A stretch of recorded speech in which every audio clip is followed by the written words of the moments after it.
জলবায়ু পরিবর্তনের প্রভাব এবং IMF এর শর্তে ভর্তুকি কমার আশঙ্কায় দেশের কৃষিখাত বড় চ্যালেঞ্জের মুখে। ডলারের উচ্চ মূল্যে সারের আমদানি ব্যয় এমনিতেই আকাশচুম্বী। এর ওপর ভর্তুকি কমলে উৎপাদন খরচে জ্যামিতিক হারে বাড়ার শঙ্কা কৃষি অর্থনীতিবিদদের। বিশেষজ্ঞরা বলছেন, আসছে বাজেট কৃষি খাতে বরাদ্দ বাড়ালেই হবে না, মধ্যস্থ ভোগীদের দৌরাত্ম্য কমানো এবং প্রকৃত কৃষকের কৃষি কার্ড পাওয়া নিশ্চিত করতে হবে। শাহাদাত অভ্রের প্রতিবেদনে বিস্তারিত।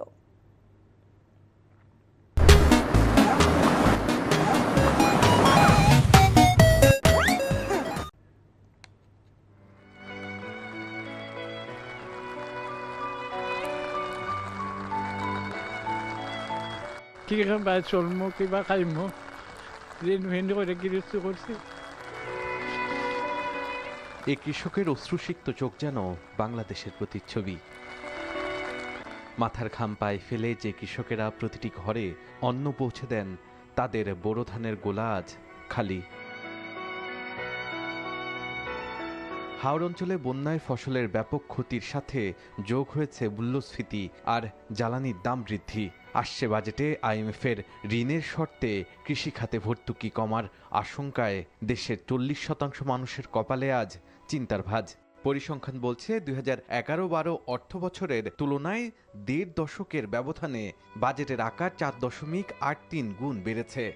সে তুলনায় কৃষি বাজেট বেড়েছে মাত্র 3.69 গুণ। যে হারে মোট বাজেট বেড়েছে সে হারে বাড়েনি কৃষিতে বরাদ্দ আর ভর্তুকি। কৃষি অর্থনীতিবিদদের মতে কৃষি খাতে মোট বাজেটের কমপক্ষে 10% বরাদ্দ নিশ্চিত করা জরুরি। আমাদের কৃষি খাতে যতটুকু প্রয়োজন, তো সেটার তুলনায় আসলে এই 20,000 কোটি টাকা কিছুই নয়। সুতরাং আমাদের ভর্তুকি লাগবে।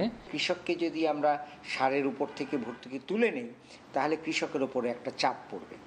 এখন সেই চাপের ফলে অবস্থাটা কি হবে? অবস্থাটা হবে যে তার ব্যয় বেড়ে যাচ্ছে। গত কয়েক বছরে যে কোনো পণ্যের জন্য উপযুক্ত দাম না পেয়ে কৃষক আত্মহত্যা পর্যন্ত করেছে।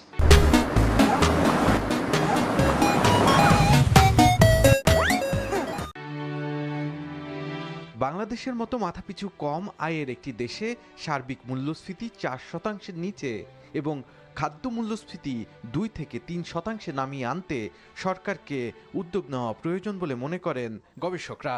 বাজেট বাড়ছে, কৃষি বাজেট সেই তুলনায় বাড়ছে না। অপেক্ষাকৃত অবহেলিত আমাদের কৃষি খাত, বিশেষ করে বাজেট বন্টনের দিক থেকে।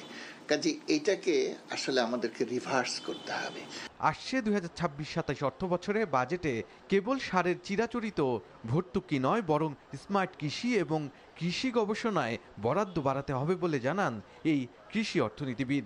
যে দেশগুলো কৃষির উপর গুরুত্ব দিয়ে থাকে তারা 3 থেকে 5% পর্যন্ত মোট কৃষি জিডিপির তারা কৃষি গবেষণায় নিয়োজিত করে থাকে, কিন্তু আমাদের দেশে সেই তুলনায় অনেক কম।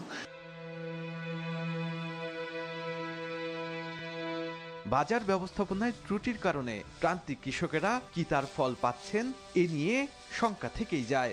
যারা এই কার্ডের সুবিধা পাওয়ার যোগ্য তাদেরকে আমরা চিহ্নিত করতে পেরেছি কিনা, এক।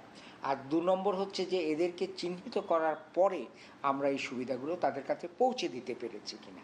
স্থানীয় পর্যায়ে যারা প্রশাসনের সঙ্গে যুক্ত, যারা শক্তিশালী, তারা কিন্তু এই পুরো ব্যবস্থাটাকে কুক্ষিগত করার চেষ্টা করে।